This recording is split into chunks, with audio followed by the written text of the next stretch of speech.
Hey guys, welcome back to the channel and welcome back to another weekly recap video. I have a lot of really cool things lined up for us.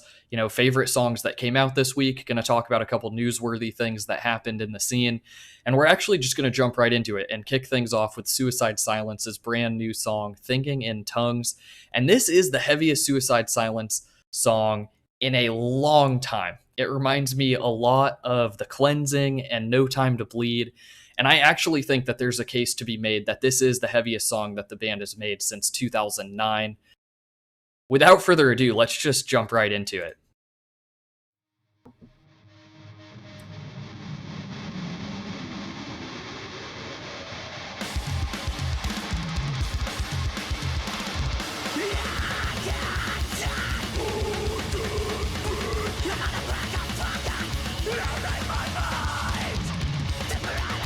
I love the range that Eddie kicks the song off with.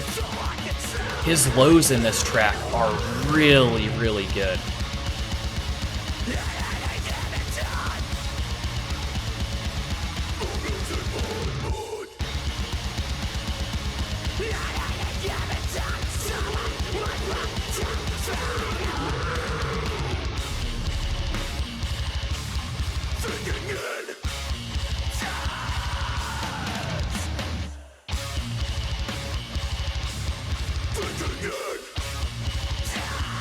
His lows are just so monstrous.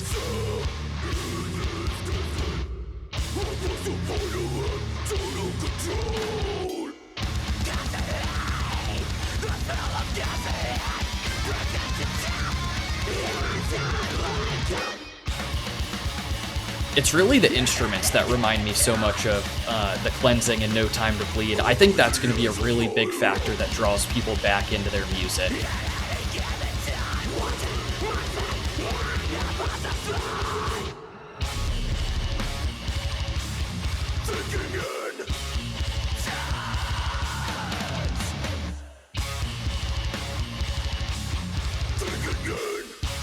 And I'm not sure if it's just me, but Eddie kind of sounds like Mitch Lucker at a couple points in this song. Like, some of his mid-range screams sound a lot like Mitch. Like this right here.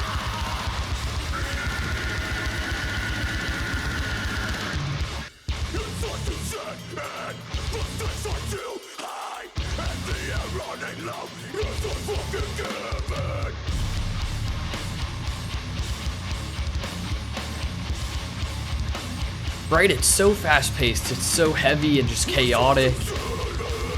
It really reminds me of their earlier music, and that's such a good thing for a band like this that's trying to, kind of make a comeback and reestablish itself as a band that needs to be taken seriously.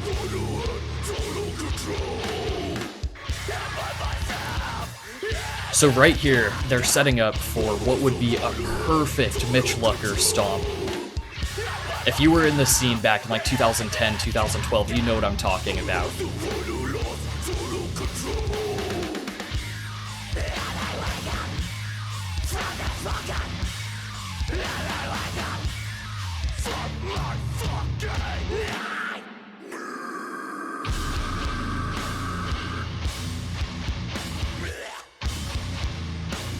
Right, that would be the perfect Mitch Lucker stomp moment.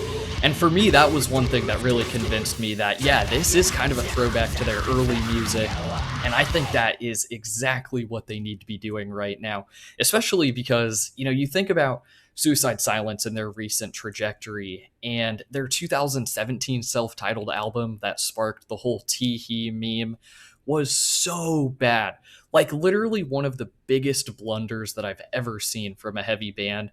And so, yeah, their 2020 album was really solid. I don't think it gets enough credit because people just kind of wrote them off and started to ignore the band. So I think that they need to keep making music like this to really draw people back in, show them that, they've corrected their ways and that they are getting things back on track. And that's actually going to be kind of a theme of this episode, guys. We're going to be talking a little bit about bands that have lost their way and are trying to reestablish themselves. The next one I want to mention is Upon a Burning Body, because they just released a new album titled Fury, and I feel like nobody even knows about this thing. There's no marketing that I saw. There was no hype. Nobody's talking about it. I wouldn't have even known it came out if I didn't see somebody post about it on Twitter. And it's crazy because their new music is actually pretty solid too. And they dominated metalcore from 2010 to 2014. But that stupid stunt that they pulled where they faked their vocalist being kidnapped, so dumb, had way more blowback than the band anticipated, and then they released an incredibly bad album in 2016, and ever since then they've been trying to rebuild their credibility and just like reestablish themselves in the scene, and it hasn't really been working so far. Like, their music is good. It is actually really good. I enjoy it a lot. But nobody cares about these guys anymore, and that is kind of sad to see because they have kind of turned it around and they're making pretty good music again.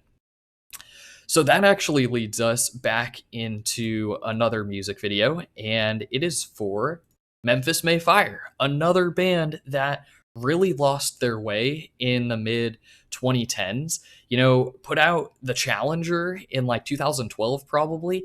Such a good album. Probably like a top 50 all-time metalcore album. Gonna go down in the history books. And then they just followed it up with weak stuff, started going mainstream radio rock type of stuff. Their fan base didn't care anymore. It just didn't work out for them.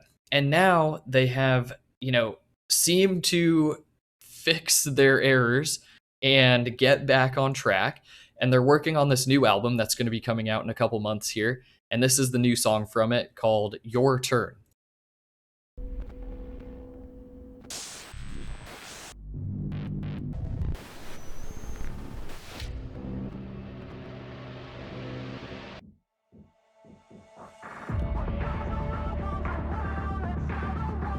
And I do like the chorus of this one a lot.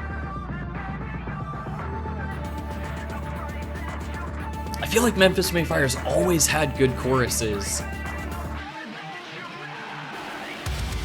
They just need that counterweight in the heaviness. They need that heaviness there to make it really punchy and come through well.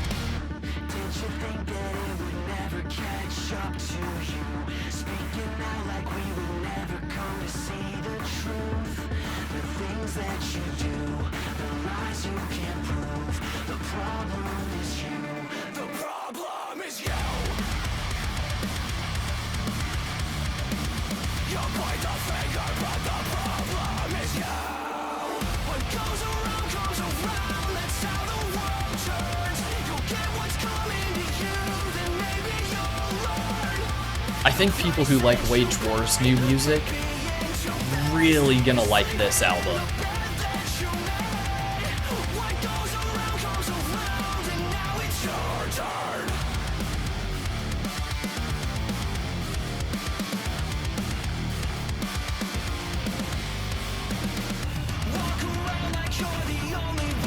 So the crazy thing is that their new album's gonna have 11 songs, and they've already released 8 of them. And they all have like visualizer music videos like this, like really similar with the TVs in the background and stuff like that. They did that for 8 songs so far. I'm guessing they're gonna do it for the other 3. But it's just insane to me that they basically released 8 of the 11 songs already.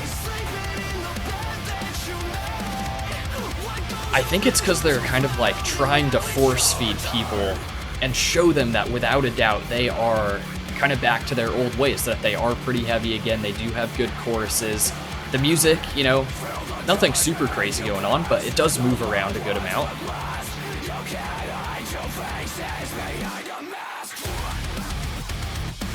You know, this is bouncy and feels pretty good.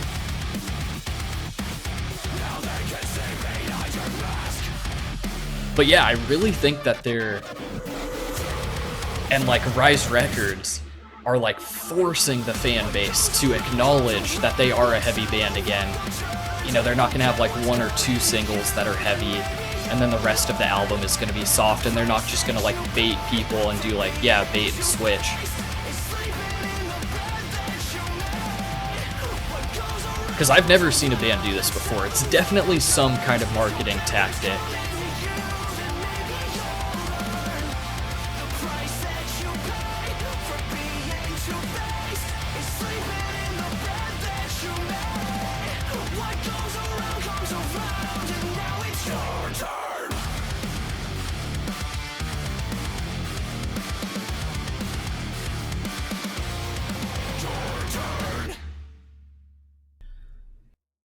I've enjoyed a lot of the new Memphis Mayfire tracks. I actually think this album is going to be pretty solid. Maybe not like top 10, top 20 type of material, but for a band that, really we grew up with, huge part of metalcore from like 2008 to 2012 or 14.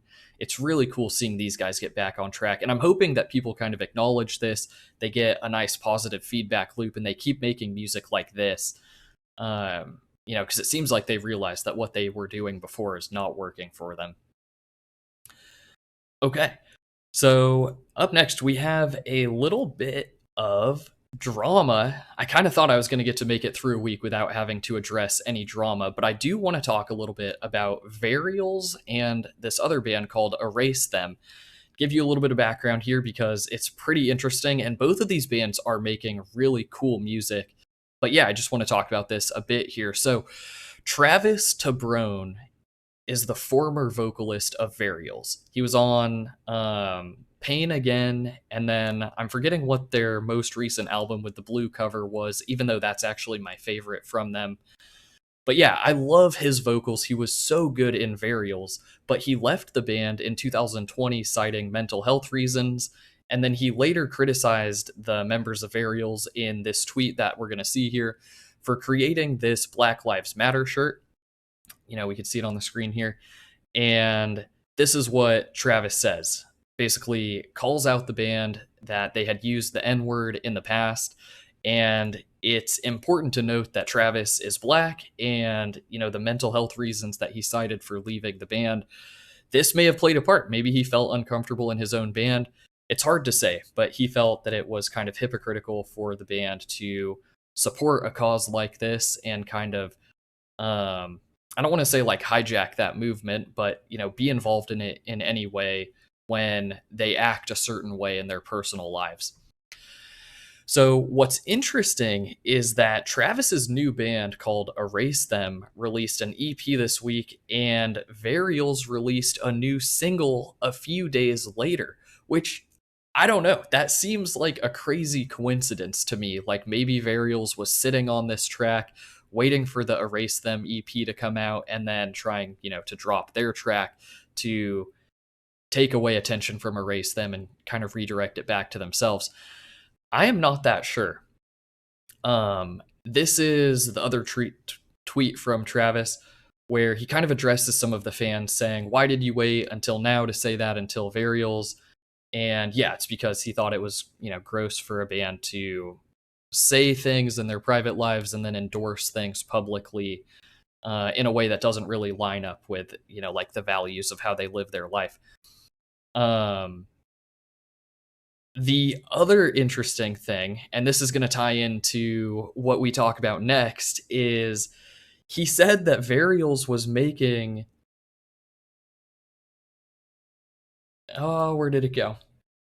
Right here. That Varials was making $1,200 to $1,500 a day, which for a band that had like 2 or maybe 3 albums at the time, that seems like a pretty significant amount of money, especially like they were a pretty young, relatively new band. And the reason that I'm bringing that up is because of these tweets from Ryan Kirby. We're switching topics now. Actually, I guess I'll close out. I'll just say, of this new music from Varials and Erase Them, so far I'm liking Erase Them's music better. I just like Travis's vocals better. I think Varials did a pretty good job getting the vocalist that they have now, but it's pretty clear that he is trying to copy Travis's sound and keep that sound alive for Varials. But it's just not as good as Travis doing it himself. The new Erase Them EP, so heavy, so pissed off. I love Travis's vocals in it. But switching gears here, we're going to talk about this tweet from Ryan Kirby where he says one of his goals is to let musicians know that you can absolutely make a comfortable living playing metalcore. The stereotype of all musicians being broke and not getting paid is basically hurting the music scene. Then, though, he says that metalcore bands have more leverage with record labels today, which I actually think is probably true. But then he says, look at what Northlane did being self-managed and independent. And it's like, come on, dude, that is probably the worst example that you could give. Northlane had 5 albums when they were signed to UNFD, had a ton of support from them. Now, yeah, they're a super well established band, huge fan base, all that stuff. Of course, they can go independent. That's not surprising. Trying to be a new band and doing that, I don't think it's going to work out for them so well, right? That's like being surprised that Periphery could have all of this record label backing and then create their own record label to eventually release their music. Like, yeah, no wonder. Like, they're a big, huge, successful band, partly probably because of the record label support that they had. So I don't really buy the argument about like being an independent band. I think if you can swing it, definitely go for it. But yeah, I think young upcoming bands probably still need record label support, just like they always have. The other thing here that I wanted to mention, which Ryan kind of leaves out of his first tweet, responding to this guy, he's saying, "It's definitely brutal, and I was in Fit for a King for 8 years before I even got above the poverty line. I just want young people to know it's possible with hard work." Okay, that is just like the total opposite of what you said in the beginning, right? Like, you're saying you can make a comfortable living playing metalcore, and then you say, well, for the first 8 years of the band, I was living under the poverty line. So yeah, if you want to do that for a decade, go ahead, you can do it. And then after that, maybe you'll get to live comfortably. It's just, I don't want to say like an out of touch take, but yeah, Fit for a King is successful. Fit for a King is probably way more successful than any new band can ever hope to be, right? If you're going to start a new metalcore band right now, the chances of you getting bigger than Fit for a King are very, very little. So yeah, you're probably going to live in poverty like Ryan Kirby and Fit for a King did for 8 years. You may not ever reach or surpass Fit for a King's level, and you won't live comfortably. I don't know. It just seems like kind of a weird take from him, but I do like some of his other thoughts. So, then again, Varials said that they made $1,500 a day. So what do I know? The only other piece of evidence, and it's insane that all of these things came out at the same time. Like, this isn't connected at all. But Craig Reynolds, the drummer of Stray from the Path, randomly tweeted out his royalty checks for Stray from the Path's music. And yeah, it's not a lot. Like, look, you get like $100 a month, or maybe, I don't know what the pay period is here. This one's called December and this one goes until April. So not sure what that means, but either way, this is not enough money to live off of. So I'm not sure. I feel like I'm getting mixed signals here about if bands can actually live off metalcore money or not. I think they probably can't, though.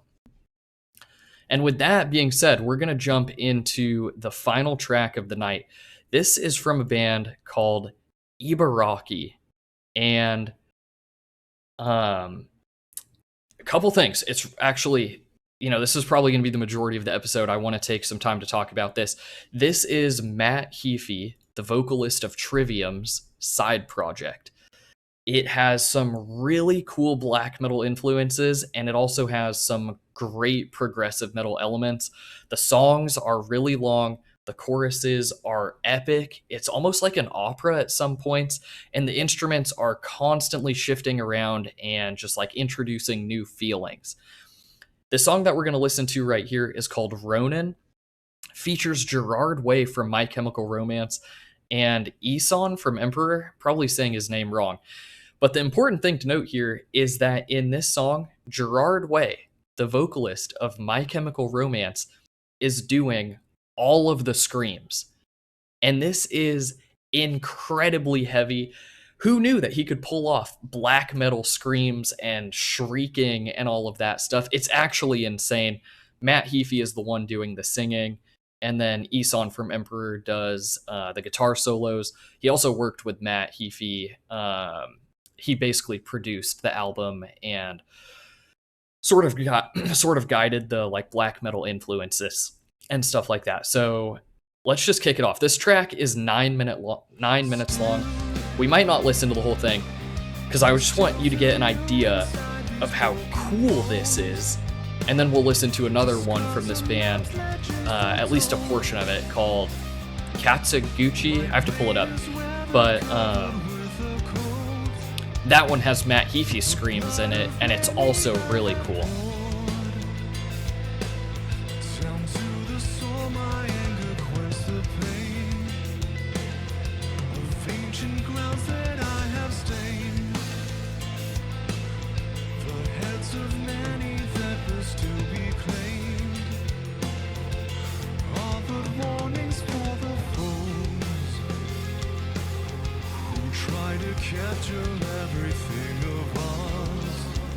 See, kind of a nice slow start setting the mood, but Gerard's about to come in here and it's wild.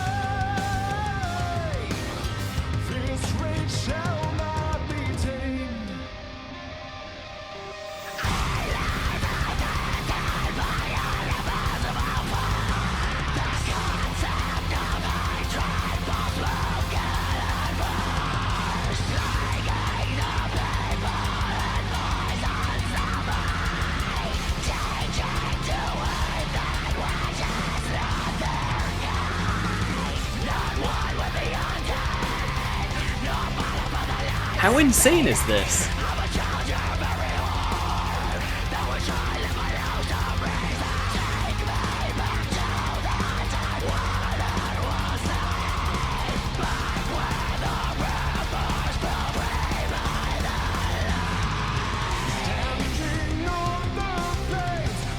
And he goes back and forth between the two styles really well. It's just so seamless.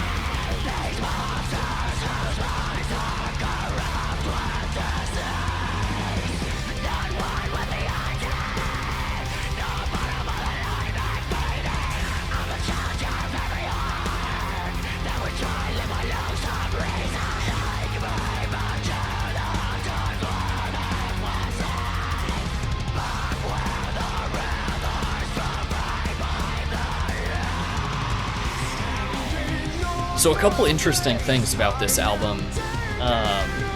Recently, Heafy has talked a lot about his interest in black metal, and it started when he was growing up. This album is actually a side project that he's been working on for the last 10 or so years. He's been wanting to make a black metal inspired album for a long time. One of the things that I thought was interesting in an interview with Matt Heafy that I read is he was saying that, you know, when he was a kid and growing up, he was blind to a lot of the problematic aspects of black metal, but he was drawn to the lore of it, right? Like, he heard about this genre that was so extreme, and members of bands were killing each other. I'm not sure if he knew about the church burnings and like the other crazy stuff that they were doing, but you know, as he grew up, he realized some of its faults, and that's actually why Ibaraki has a lot of black metal influences, but it isn't pigeonholed just into that genre. Like right here, this is a way more like progressive type of setting.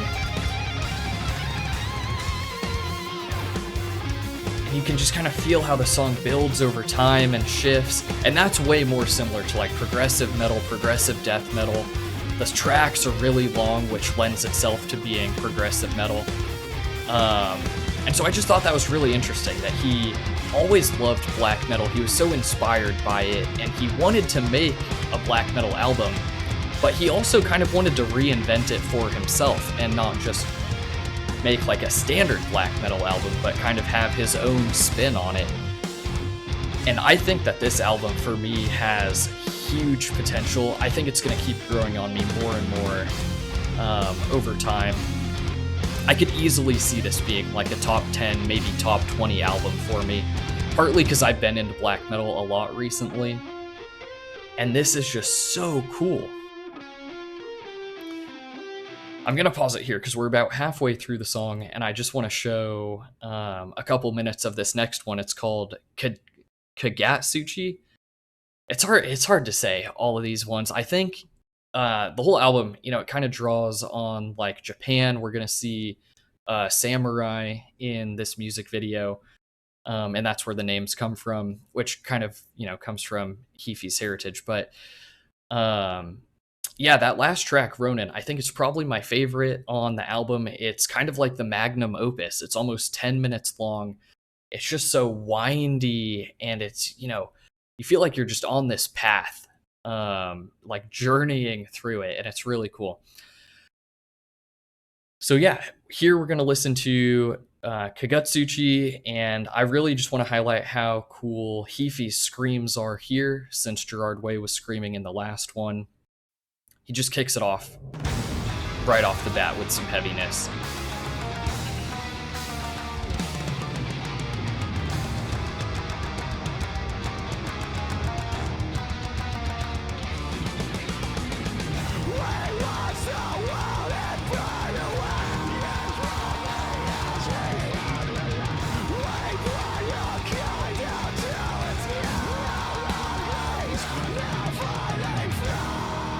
I love the visuals in this one. Even though they're pretty slow moving and not like a lot happening, it's really impactful.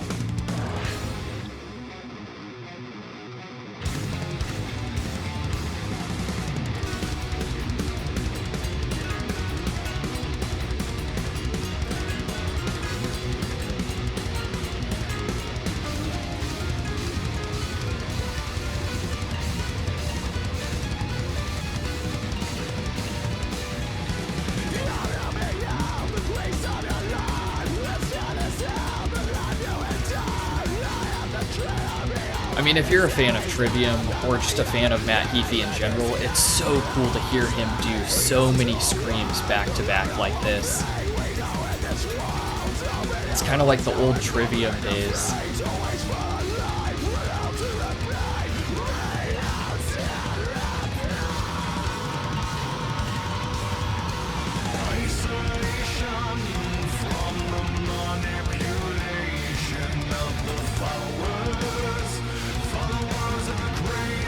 So the thing about this that I like so much is it just kind of feels like Matt isn't as restrained as he is in Trivium. I like this way more than Trivium's recent albums. You know, it feels like he can make music without limits again. This song doesn't have as many of like the black metal influences in it, but it just sounds like a darker, heavier, more progressive Trivium. And this is what I've been wanting to hear back since Trivium released Shogun.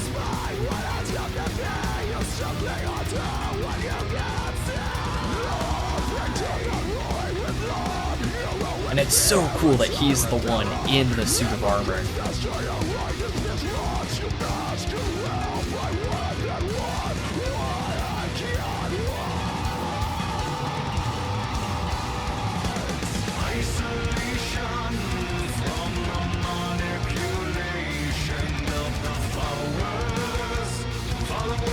Like, it's just so cool because it's like you can tell he had this whole vision for this album and the visuals and what he wanted it to sound like, and he worked with people to make it sound exactly like how he wanted it, just bring it to life. And it's so cool because it's like seeing this project he's been working on for 10 years finally come to life.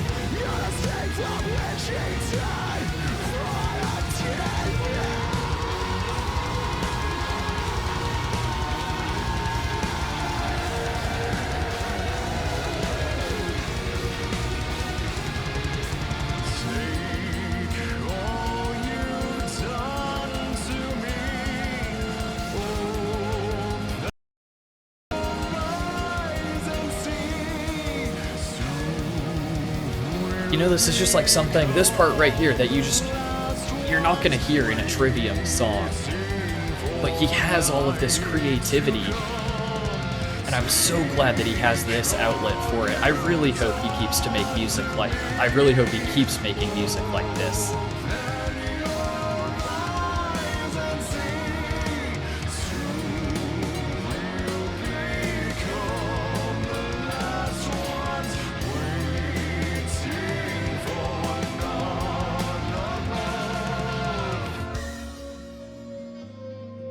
I'm going to go ahead and pause it there. So once again, this band is called Ibaraki. The whole brand new album just came out, and it is really, really good. Okay, that's pretty much it. I actually just have one more thing, and it's about this shirt that I'm wearing. It is from the Acacia Strain, and it has this quote from, I think it came from this Ukrainian lady who told a Russian soldier, put these seeds in your pocket so they grow when you die. And so that's on the back of the shirt. And you can't tell, but they're, and I didn't realize this until it arrived, but the sunflower is growing out of a pocket. And so put these seeds in your pocket so they grow when you die. Just really cool. Um, I think it looks like, the shirts are sold out, but I don't know. I love the Acacia Strain, so I'll give a shout out to them any chance that I can. All right, guys, thanks so much for watching. Hope you enjoyed. Hope you found some new music, and I'll catch you next time. Thanks.